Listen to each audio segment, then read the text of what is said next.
प्रभुं प्राणनाथं विभुं विश्वनाथं जगन्नाथनाथं सदानन्दभाजं भवद्भव्यभूतेश्वरं भूतनाथं शिवं शङ्करं शम्भुमीशानमीडे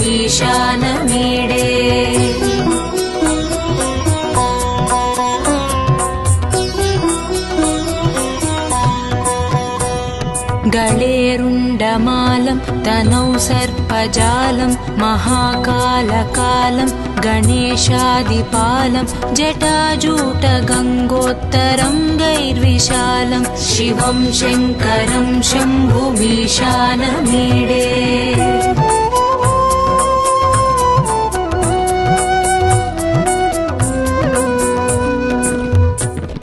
मुदामाकरं मण्डनं मण्डयन्तं महामण्डलं भस्मभूषाधरं तम् अनादिं ह्यपारं महामोहमारं शिवं शङ्करं शम्भुमीशानमीडे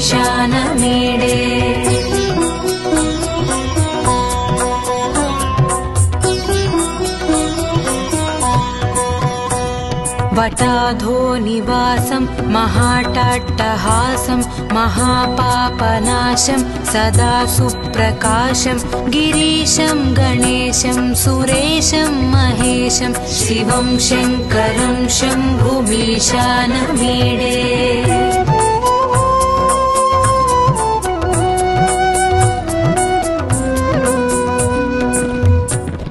गिरीन्द्रात्मजा सङ्गृहीतार्धदेहं गिरौ संस्थितं सर्वदापन्नगेहं परब्रह्म ब्रह्मादिभिर्वन्द्यमानं शिवं शङ्करं शम्भुमीशानमीडे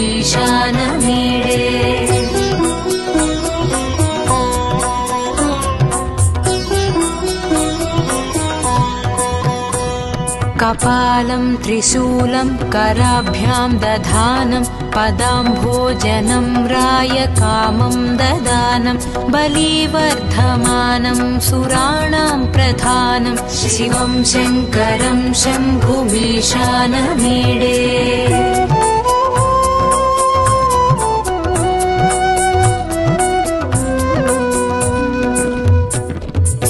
शरच्चन्द्रगात्रं गणानन्दपात्रं त्रिनेत्रं पवित्रं धनेशस्य मित्रम् अपर्णाकळत्रं सदा सच्चरित्रं शिवं शङ्करं शम्भुमीशानमीडे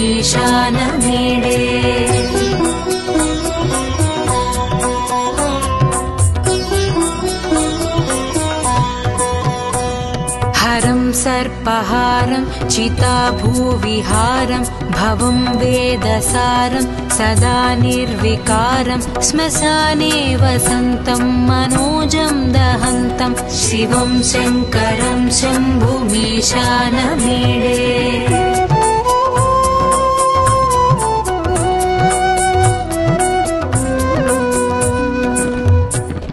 स्वयं यः प्रभाते नरः शूलपाणे पठेत् स्तोत्ररत्नं द्विह प्राप्य रत्नं सुपुत्रं सुधान्यं सुमित्रं कळत्रं विचित्रैः समाराध्य मोक्षं प्रयाति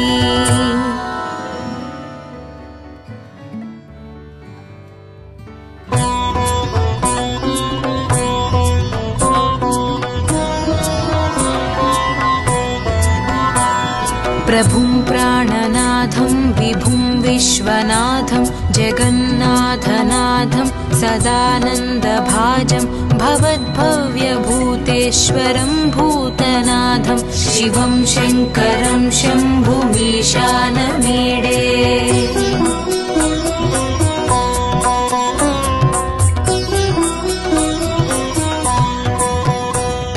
गळेरुण्डमालं तनौ सर्पजालं महाकालकालं गणेशादिपालं जटाजूटगङ्गोत्तरं गैर्विशालं शिवं शङ्करं शम्भुमीशानमीडे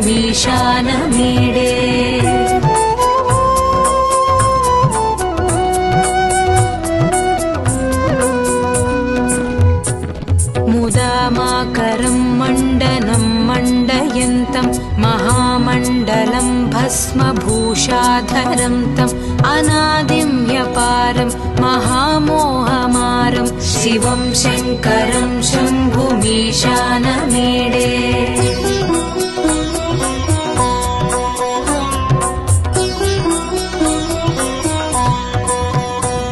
वटाधो निवासं महाटाट्टहासं महापापनाशं सदा सुप्रकाशं गिरीशं गणेशं सुरेशं महेशं शिवं शङ्करं शम्भुमीशानमीडे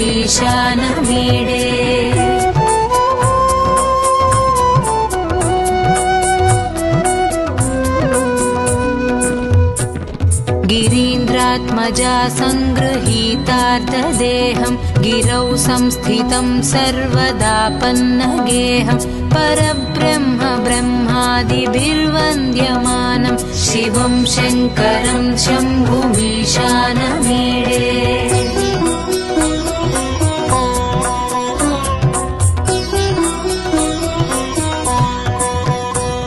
कपालं त्रिशूलं कराभ्यां दधानं पदाम्भोजनं रायकामं ददानं बलिवर्धमानं सुराणां प्रधानं शिवं शङ्करं शम्भुमीशानमीडे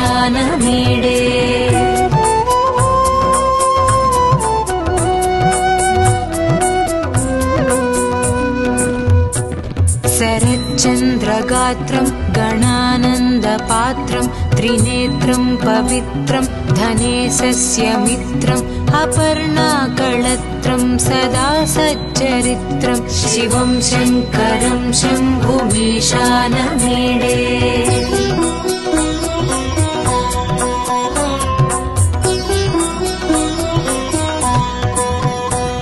हरं सर्पहारं चिताभूविहारं भवं वेदसारं सदा निर्विकारं श्मशाने वसन्तं मनोजं दहन्तं शिवं शङ्करं शम्भुमीशानमीडे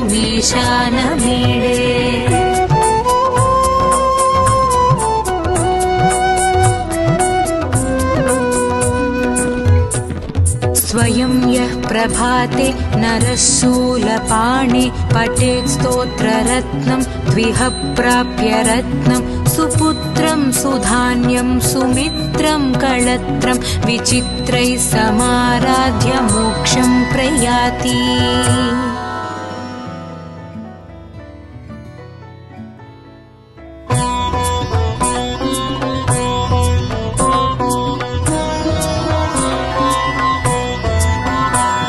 प्रभुं प्राणनाथं विभुं विश्वनाथं जगन्नाथनाथं सदानन्दभाजं भवद्भव्यभूतेश्वरं भूतनाथं शिवं शङ्करं शम्भुमीशानमीडे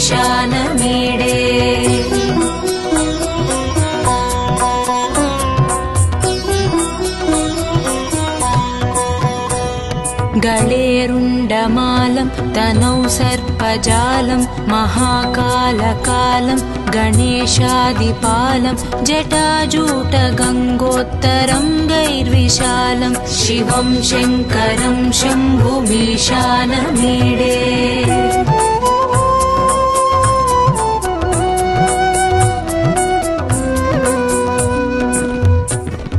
मुदामाकरं मण्डनं मण्डयन्तं महामण्डलं भस्मभूषाधरं तम् अनादिं ह्यपारं महामोहमारं शिवं शङ्करं शम्भुमीशानमीडे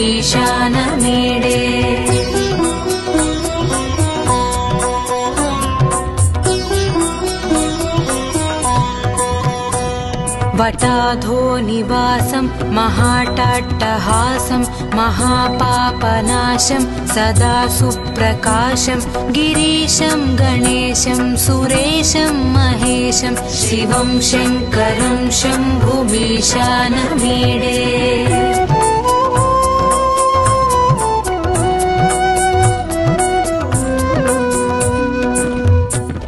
गिरीन्द्रात्मजा सङ्गृहीतार्धदेहं गिरौ संस्थितं सर्वदापन्नगेहं परब्रह्म ब्रह्मादिभिर्वन्द्यमानं शिवं शङ्करं शम्भुमीशानमीडे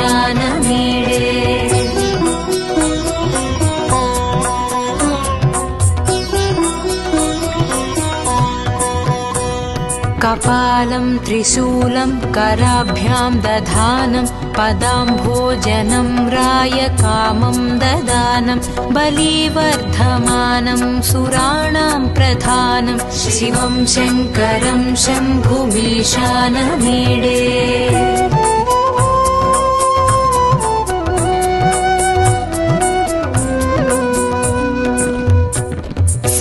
शरच्चन्द्रगात्रं गणानन्दपात्रं त्रिनेत्रं पवित्रं धनेशस्य मित्रम् अपर्णाकळत्रं सदा सच्चरित्रं शिवं शङ्करं शम्भुमीशानमीडे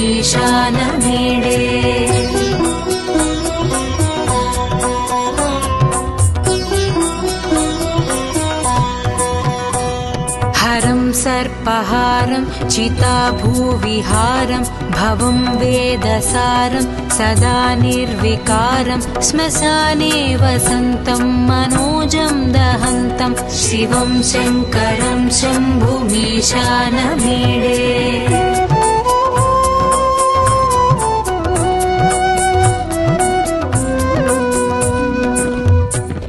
स्वयं यः प्रभाते नरः शूलपाणे पठेत् स्तोत्ररत्नं द्विह प्राप्य रत्नं सुपुत्रं सुधान्यं सुमित्रं कळत्रं विचित्रैः समाराध्य मोक्षं प्रयाति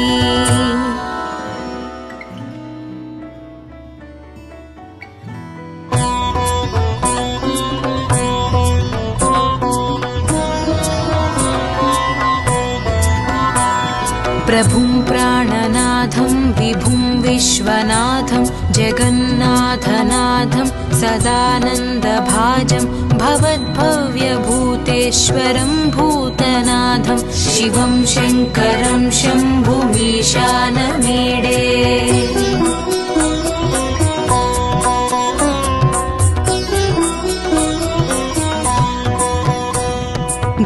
गळेरुण्डमालं तनौ सर्पजालं महाकालकालं गणेशादिपालं जटाजूटगङ्गोत्तरं गैर्विशालं शिवं शङ्करं शम्भुमीशानमीडे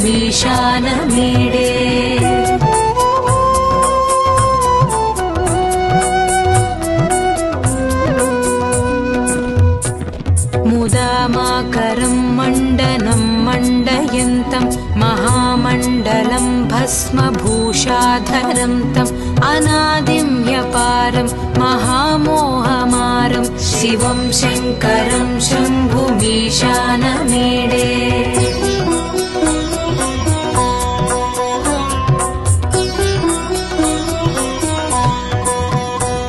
वटाधो निवासं महाटाट्टहासं महापापनाशं सदा सुप्रकाशं गिरीशं गणेशं सुरेशं महेशं शिवं शङ्करं शम्भुमीशानमीडे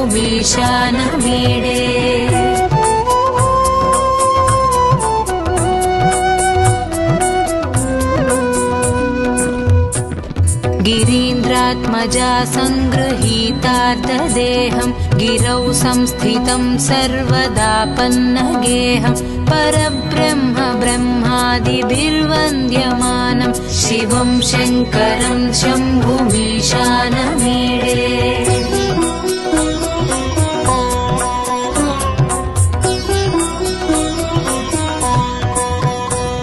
कपालं त्रिशूलं कराभ्यां दधानं पदाम्भोजनं रायकामं ददानं बलिवर्धमानं सुराणां प्रधानं शिवं शङ्करं शम्भुमीशानमीडे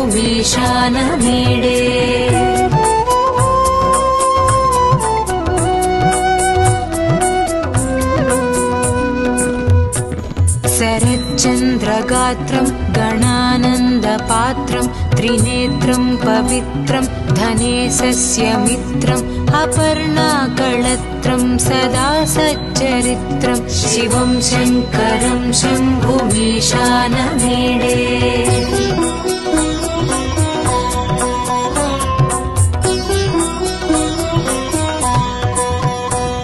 हरं सर्पहारं चिताभूविहारं भवं वेदसारं सदा निर्विकारं श्मशाने वसन्तं मनोजं दहन्तं शिवं शङ्करं शम्भुमीशानमीडे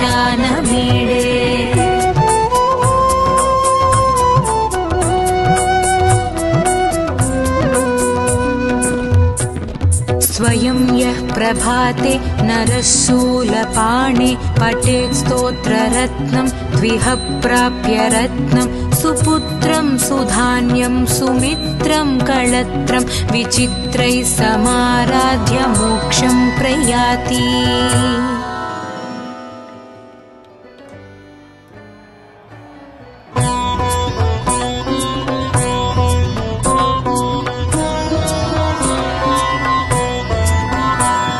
प्रभुं प्राणनाथं विभुं विश्वनाथं जगन्नाथनाथं सदानन्दभाजं भवद्भव्यभूतेश्वरं भूतनाथं शिवं शङ्करं शम्भुमीशानमीडे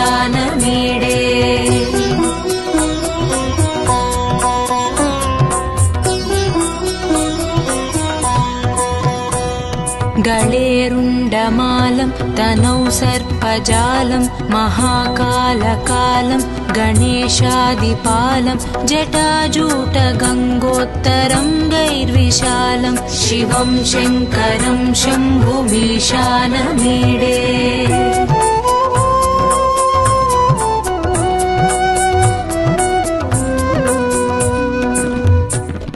मुदामाकरं मण्डनं मण्डयन्तं महामण्डलं भस्मभूषाधरं तम् अनादिं ह्यपारं महामोहमारं शिवं शङ्करं शम्भुमीशानमीडे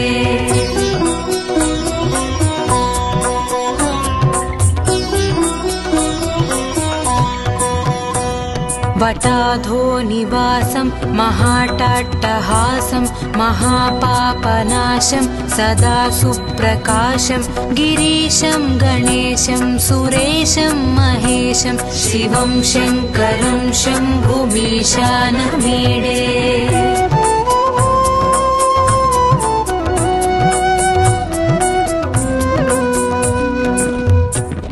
गिरीन्द्रात्मजा सङ्गृहीतार्थदेहं गिरौ संस्थितं सर्वदा पन्नगेहं परब्रह्म ब्रह्मादिभिर्वन्द्यमानं शिवं शङ्करं शम्भुमीशानमीडे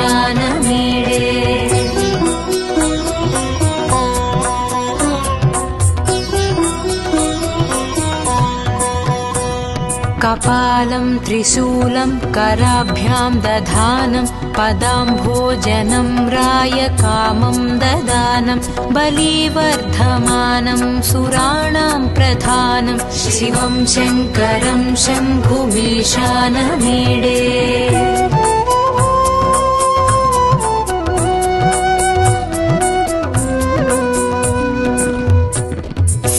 शरच्चन्द्रगात्रं गणानन्दपात्रं त्रिनेत्रं पवित्रं धनेशस्य मित्रम् अपर्णाकळत्रं सदा सच्चरित्रं शिवं शङ्करं शम्भुमीशानमीडे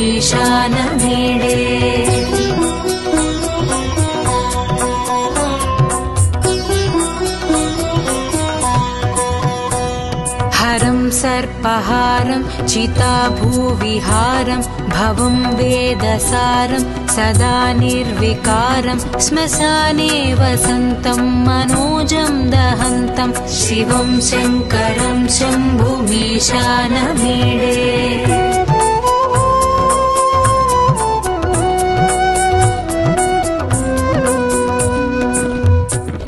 स्वयं यः प्रभाते नरः शूलपाणे पठेत् स्तोत्ररत्नं द्विह प्राप्य रत्नं सुपुत्रं सुधान्यं सुमित्रं कळत्रं विचित्रैः समाराध्य मोक्षं प्रयाति।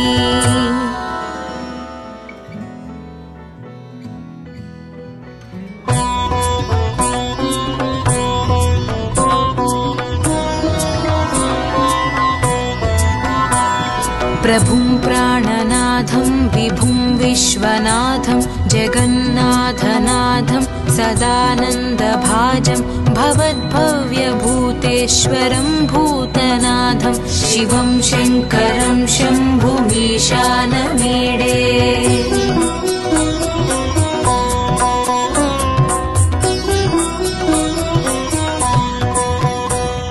गळेरुण्डमालं तनौ सर्पजालं महाकालकालं गणेशादिपालं जटाजूटगङ्गोत्तरङ्गैर्विशालं शिवं शङ्करं शम्भुमीशानमीडे।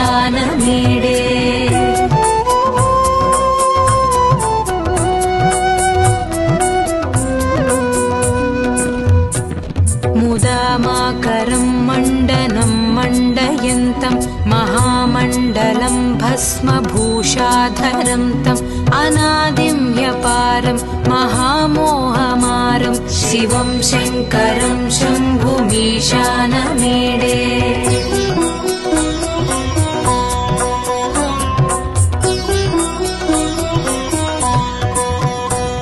वटाधो निवासं महाटाट्टहासं महापापनाशं सदा सुप्रकाशं गिरीशं गणेशं सुरेशं महेशं शिवं शङ्करं शम्भुमीशानमीडे।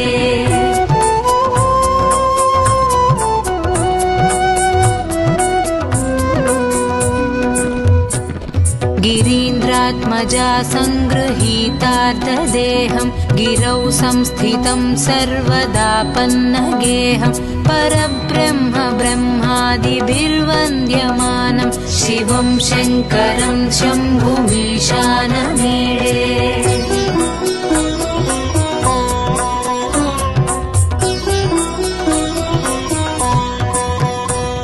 कपालं त्रिशूलं कराभ्यां दधानं पदाम्भोजनं रायकामं ददानं बलिवर्धमानं सुराणां प्रधानं शिवं शङ्करं शम्भुमीशानमीडे।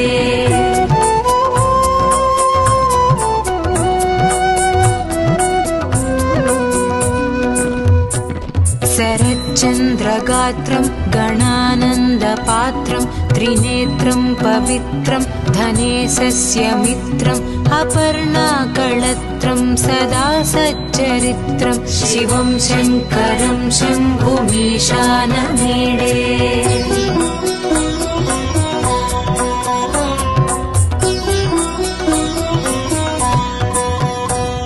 हरं सर्पहारं चिताभूविहारं भवं वेदसारं सदा निर्विकारं श्मशाने वसन्तं मनोजं दहन्तं शिवं शङ्करं शम्भुमीशानमीडे।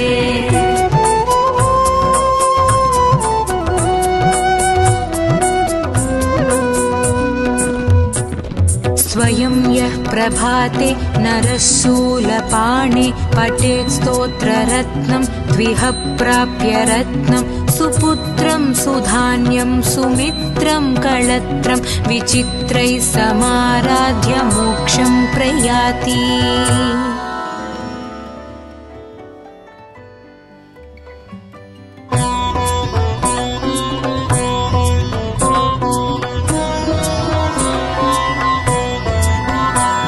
प्रभुं प्राणनाथं विभुं विश्वनाथं जगन्नाथनाथं सदानन्दभाजं भवद्भव्यभूतेश्वरं भूतनाथं शिवं शङ्करं शम्भुमीशानमीडे।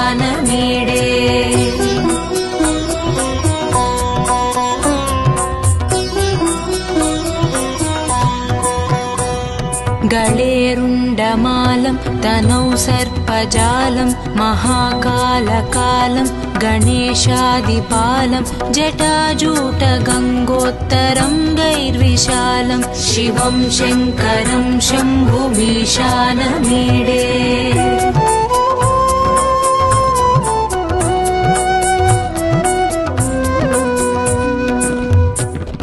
मुदामाकरं मण्डनं मण्डयन्तं महामण्डलं भस्मभूषाधरं तम् अनादिं ह्यपारं महामोहमारं शिवं शङ्करं शम्भुमीशानमीडे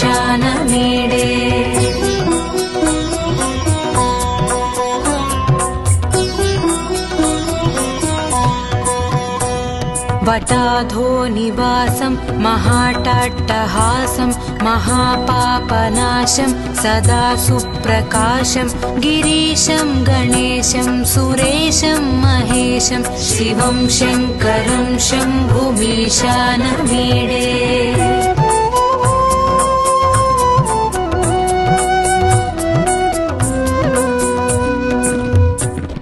गिरीन्द्रात्मजा सङ्गृहीतार्धदेहं गिरौ संस्थितं सर्वदापन्नगेहं परब्रह्म ब्रह्मादिभिर्वन्द्यमानं शिवं शङ्करं शम्भुमीशानमीडे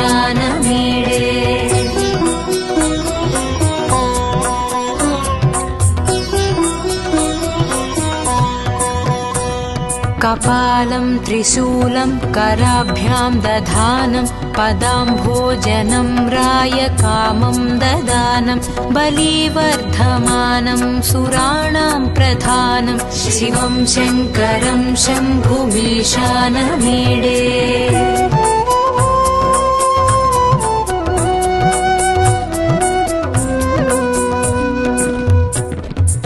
शरच्चन्द्रगात्रं गणानन्दपात्रं त्रिनेत्रं पवित्रं धनेशस्य मित्रम् अपर्णाकळत्रं सदा सच्चरित्रं शिवं शङ्करं शम्भुमीशानमीडे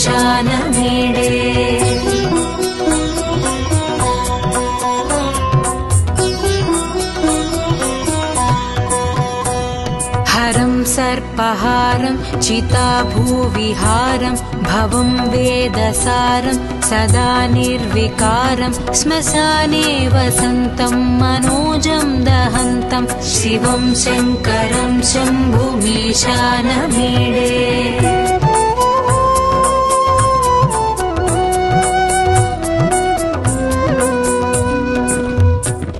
स्वयं यः प्रभाते नरः शूलपाणे पठेत् स्तोत्ररत्नं द्विह प्राप्य रत्नं सुपुत्रं सुधान्यं सुमित्रं कळत्रं विचित्रैः समाराध्य मोक्षं प्रयाति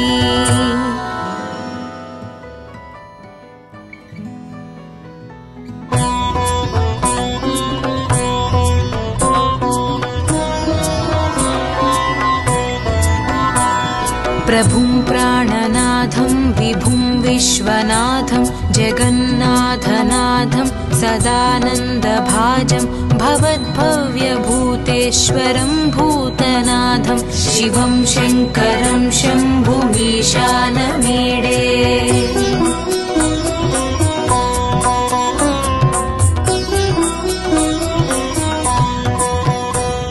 गळेरुण्डमालं तनौ सर्पजालं महाकालकालं गणेशादिपालं जटाजूटगङ्गोत्तरङ्गैर्विशालं शिवं शङ्करं शम्भुमीशानमीडे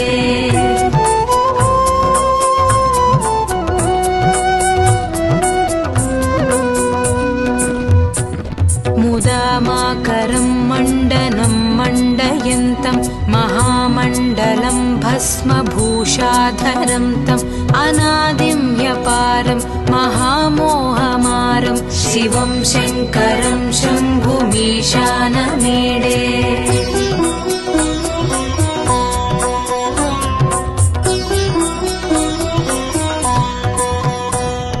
वटाधो निवासं महाट्टहासं महापापनाशं सदा सुप्रकाशं गिरीशं गणेशं सुरेशं महेशं शिवं शङ्करं शम्भुमीशानमीडे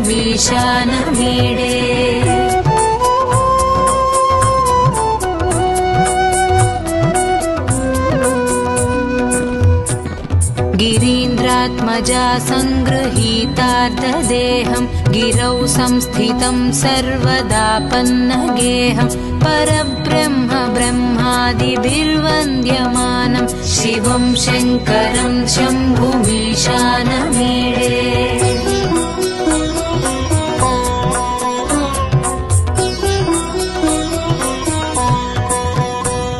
कपालं त्रिशूलं कराभ्यां दधानं पदाम्भोजनं रायकामं ददानं बलिवर्धमानं सुराणां प्रधानं शिवं शङ्करं शम्भुमीशानमीडे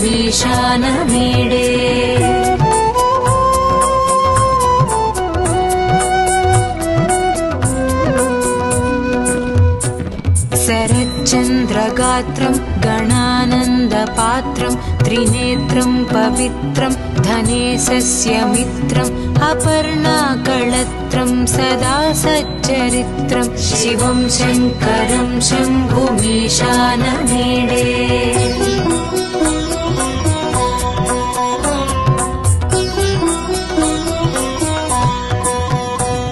हरं सर्पहारं चिताभूविहारं भवं वेदसारं सदा निर्विकारं श्मशाने वसन्तं मनोजं दहन्तं शिवं शङ्करं शम्भुमीशानमीडे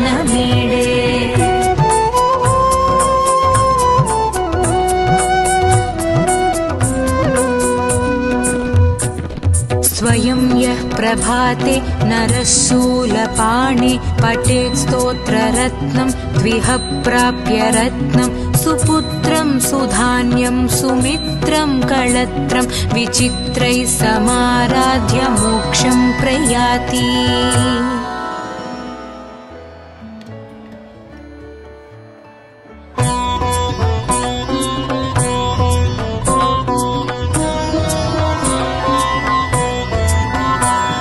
प्रभुं प्राणनाथं विभुं विश्वनाथं जगन्नाथनाथं सदानन्दभाजं भवद्भव्यभूतेश्वरं भूतनाथं शिवं शङ्करं शम्भुमीशानमीडे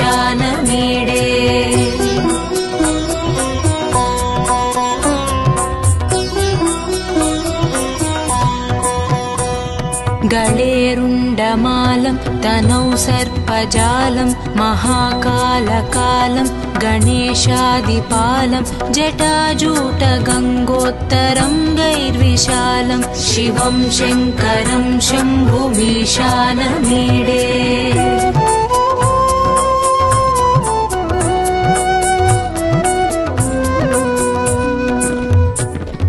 मुदामाकरं मण्डनं मण्डयन्तं महामण्डलं भस्मभूषाधरं तम् अनादिं ह्यपारं महामोहमारं शिवं शङ्करं शम्भुमीशानमीडे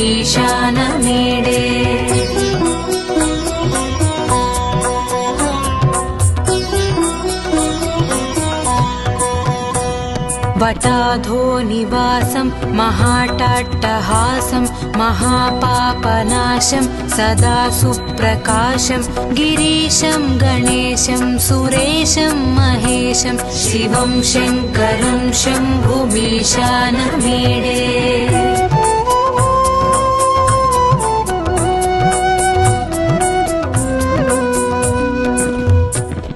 गिरीन्द्रात्मजा सङ्गृहीतार्धदेहं गिरौ संस्थितं सर्वदापन्नगेहं परब्रह्म ब्रह्मादिभिर्वन्द्यमानं शिवं शङ्करं शम्भुमीशानमीडे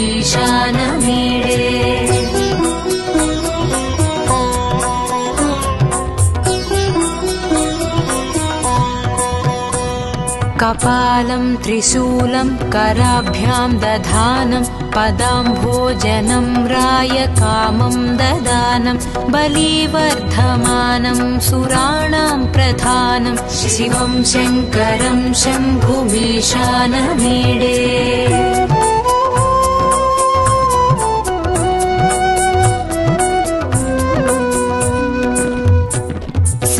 शरच्चन्द्रगात्रं गणानन्दपात्रं त्रिनेत्रं पवित्रं धनेशस्य मित्रम् अपर्णाकळत्रं सदा सच्चरित्रं शिवं शङ्करं शम्भुमीशानमीडे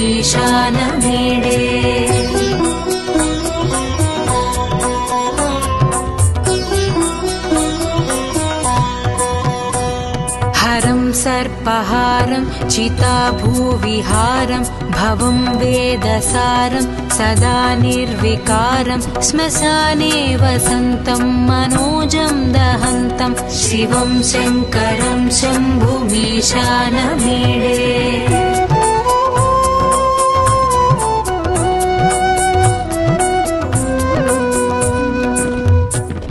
स्वयं यः प्रभाते नरः शूलपाणे पठेत् स्तोत्ररत्नं द्विह प्राप्य रत्नं सुपुत्रं सुधान्यं सुमित्रं कळत्रं विचित्रैः समाराध्य मोक्षं प्रयाति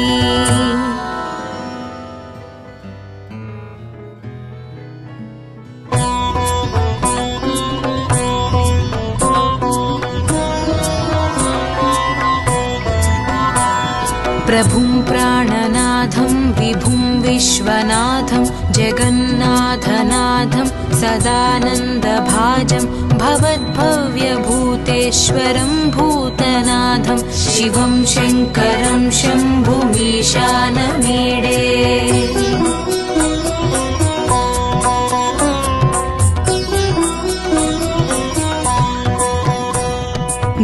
गळेरुण्डमालं तनौ सर्पजालं महाकालकालं गणेशादिपालं जटाजूटगङ्गोत्तरं गैर्विशालं शिवं शङ्करं शम्भुमीशानमीडे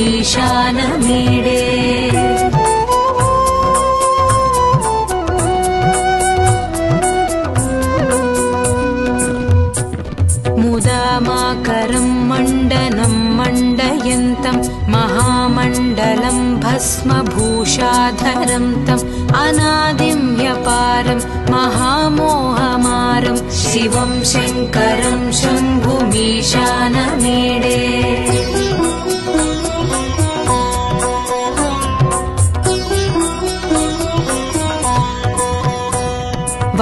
वटाधोनिवासं महाटाट्टहासं महापापनाशं सदा सुप्रकाशं गिरीशं गणेशं सुरेशं महेशं शिवं शङ्करं शम्भुमीशानमीडे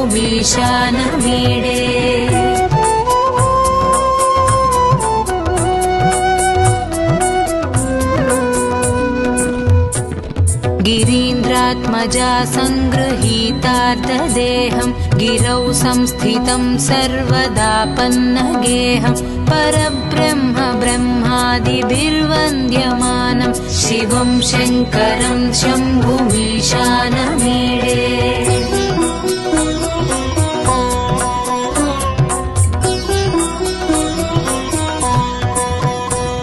कपालं त्रिशूलं कराभ्यां दधानं पदाम्भोजनं रायकामं ददानं बलिवर्धमानं सुराणां प्रधानं शिवं शङ्करं शम्भुमीशानमीडे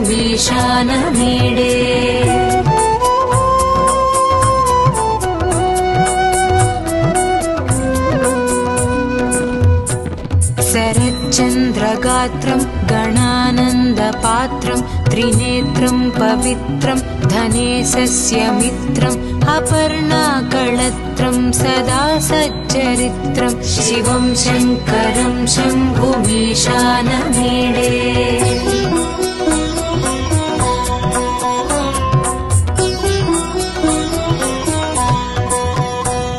हरं सर्पहारं चिताभूविहारं भवं वेदसारं सदा निर्विकारं श्मशाने वसन्तं मनोजं दहन्तं शिवं शङ्करं शम्भुमीशानमीडे।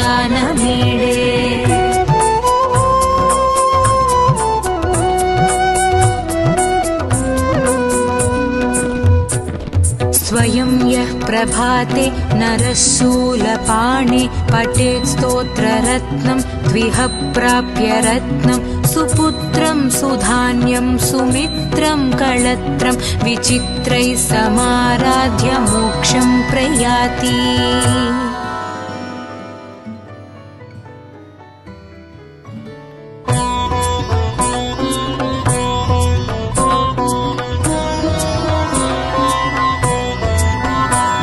प्रभुं प्राणनाथं विभुं विश्वनाथं जगन्नाथनाथं सदानन्दभाजं भवद्भव्यभूतेश्वरं भूतनाथं शिवं शङ्करं शम्भुमीशानमीडे।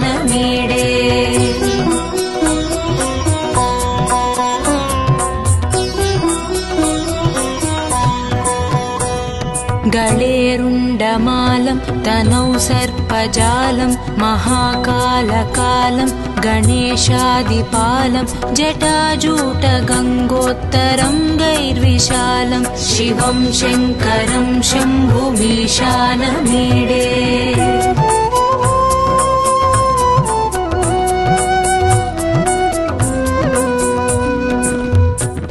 मुदामाकरं मण्डनं मण्डयन्तं महामण्डलं भस्मभूषाधरं तम् अनादिं ह्यपारं महामोहमारं शिवं शङ्करं शम्भुमीशानमीडे।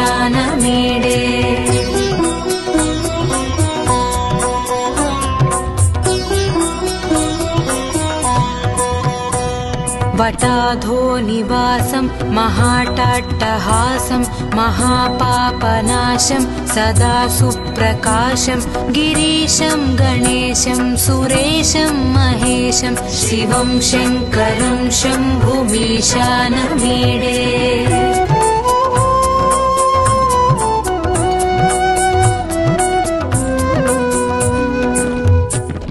गिरीन्द्रात्मजा सङ्गृहीतार्धदेहं गिरौ संस्थितं सर्वदापन्नगेहं परब्रह्म ब्रह्मादिभिर्वन्द्यमानं शिवं शङ्करं शम्भुमीशानमीडे।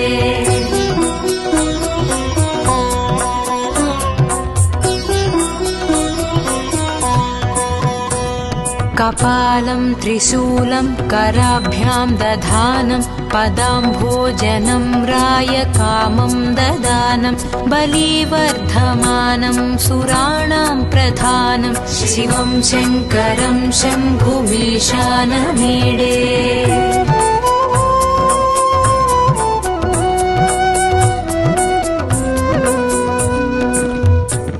शरच्चन्द्रगात्रं गणानन्दपात्रं त्रिनेत्रं पवित्रं धनेशस्य मित्रम् अपर्णाकळत्रं सदा सच्चरित्रं शिवं शङ्करं शम्भुमीशानमीडे।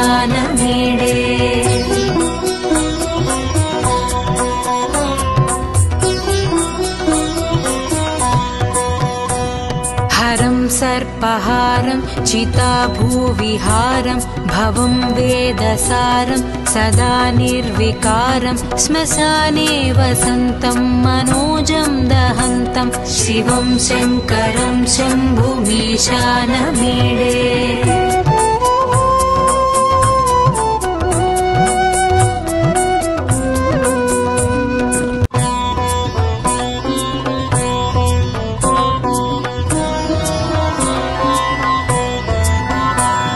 प्रभुं प्राणनाथं विभुं विश्वनाथं जगन्नाथनाथं सदानन्दभाजं भवद्भव्यभूतेश्वरं भूतनाथं शिवं शङ्करं शम्भुमीशानमीडे।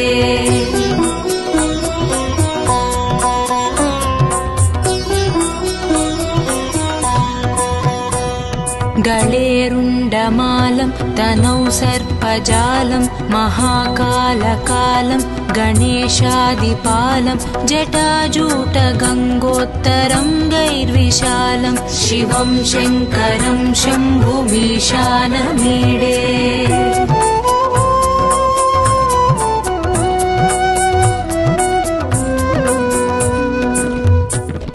मुदामाकरं मण्डनं मण्डयन्तं महामण्डलं भस्मभूषाधरं तम् अनादिं ह्यपारं महामोहमारं शिवं शङ्करं शम्भुमीशानमीडे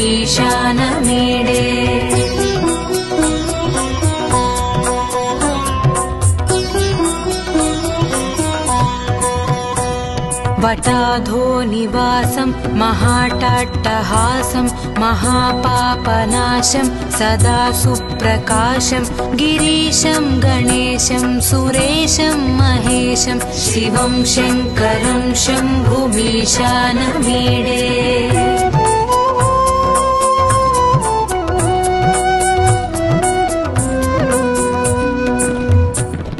गिरीन्द्रात्मजा सङ्गृहीतार्धदेहं गिरौ संस्थितं सर्वदापन्नगेहं परब्रह्म ब्रह्मादिभिर्वन्द्यमानं शिवं शङ्करं शम्भुमीशानमीडे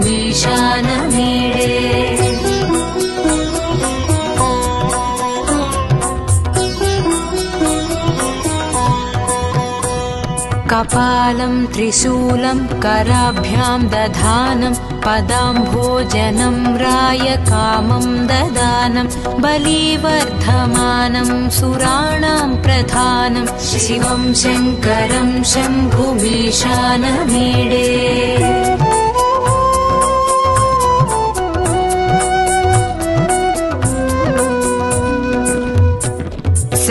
शरच्चन्द्रगात्रं गणानन्दपात्रं त्रिनेत्रं पवित्रं धनेशस्य मित्रम् अपर्णाकळत्रं सदा सच्चरित्रं शिवं शङ्करं शम्भुमीशानमीडे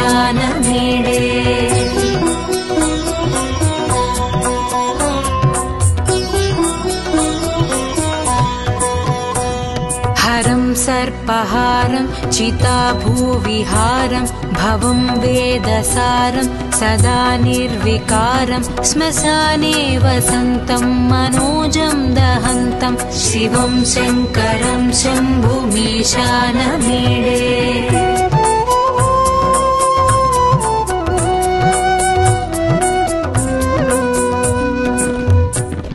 स्वयं यः प्रभाते नरः शूलपाणे पठेत् स्तोत्ररत्नं द्विह प्राप्य रत्नं सुपुत्रं सुधान्यं सुमित्रं कळत्रं विचित्रैः समाराध्य मोक्षं प्रयाति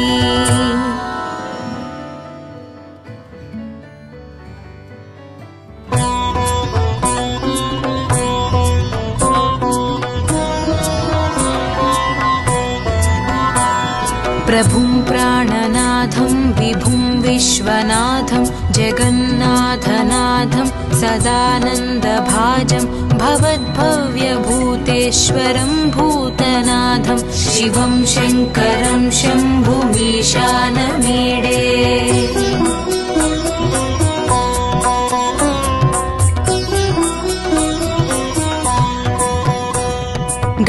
गलेरुण्डमालं तनौ सर्पजालं महाकालकालं गणेशादिपालं जटाजूटगङ्गोत्तरं गैर्विशालं शिवं शङ्करं शम्भुमीशानमीडे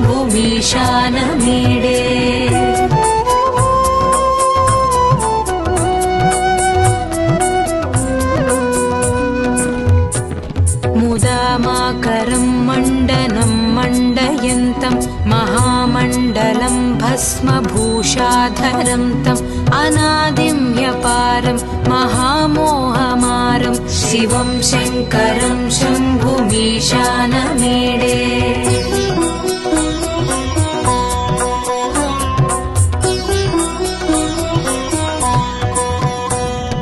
वटाधो निवासं महाटाट्टहासं महापापनाशं सदा सुप्रकाशं गिरीशं गणेशं सुरेशं महेशं शिवं शङ्करं शम्भुमीशानमीडे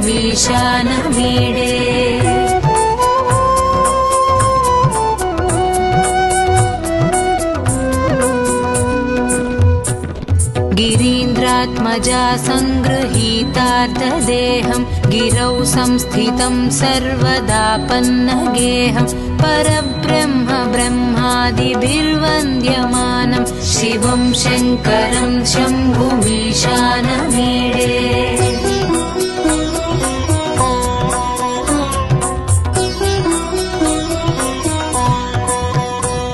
कपालं त्रिशूलं कराभ्यां दधानं पदाम्भोजनं रायकामं ददानं बलिवर्धमानं सुराणां प्रधानं शिवं शङ्करं शम्भुमीशानमीडे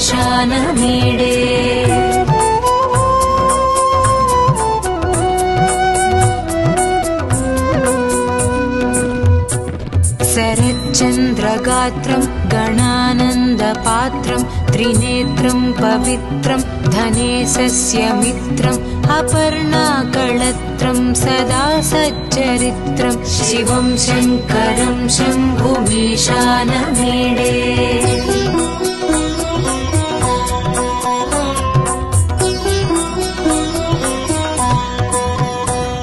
हरं सर्पहारं चिताभूविहारं भवं वेदसारं सदा निर्विकारं श्मशाने वसन्तं मनोजं दहन्तं शिवं शङ्करं शम्भुमीशानमीडे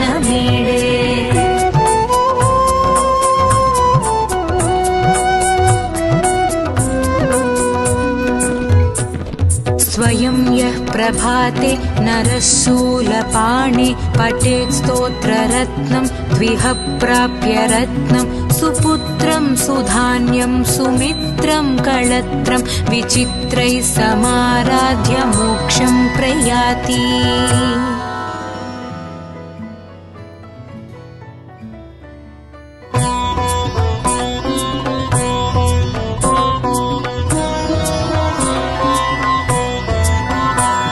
प्रभुं प्राणनाथं विभुं विश्वनाथं जगन्नाथनाथं सदानन्दभाजं भवद्भव्यभूतेश्वरं भूतनाथं शिवं शङ्करं शम्भुमीशानमीडे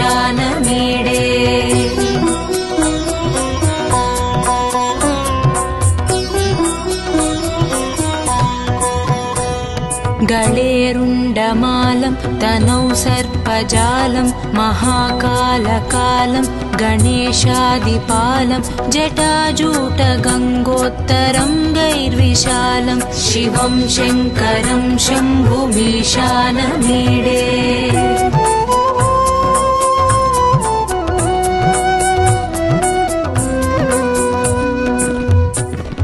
मुदामाकरं मण्डनं मण्डयन्तं महामण्डलं भस्मभूषाधरं तम् अनादिं ह्यपारं महामोहमारं शिवं शङ्करं शम्भुमीशानमीडे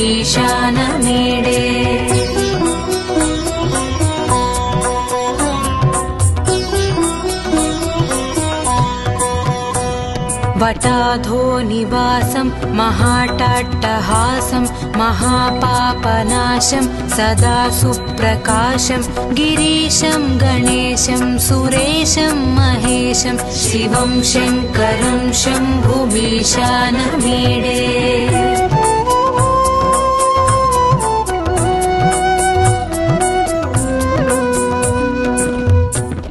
गिरीन्द्रात्मजा सङ्गृहीतार्धदेहं गिरौ संस्थितं सर्वदापन्नगेहं परब्रह्म ब्रह्मादिभिर्वन्द्यमानं शिवं शङ्करं शम्भुमीशानमीडे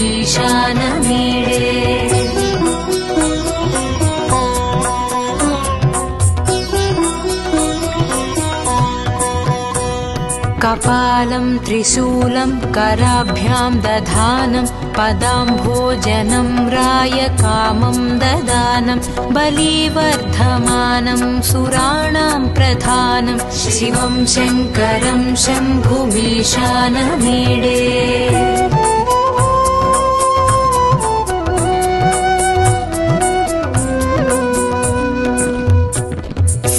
शरच्चन्द्रगात्रं गणानन्दपात्रं त्रिनेत्रं पवित्रं धनेशस्य मित्रम् अपर्णाकळत्रं सदा सच्चरित्रं शिवं शङ्करं शम्भुमीशानमीडे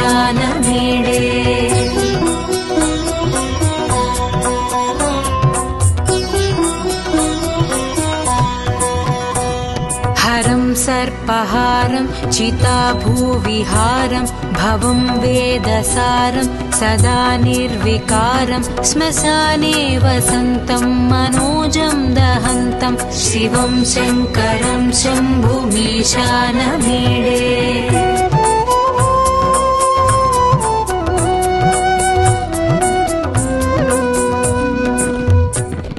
स्वयं यः प्रभाते नरः शूलपाणे पठेत् स्तोत्ररत्नं द्विह प्राप्य रत्नं सुपुत्रं सुधान्यम्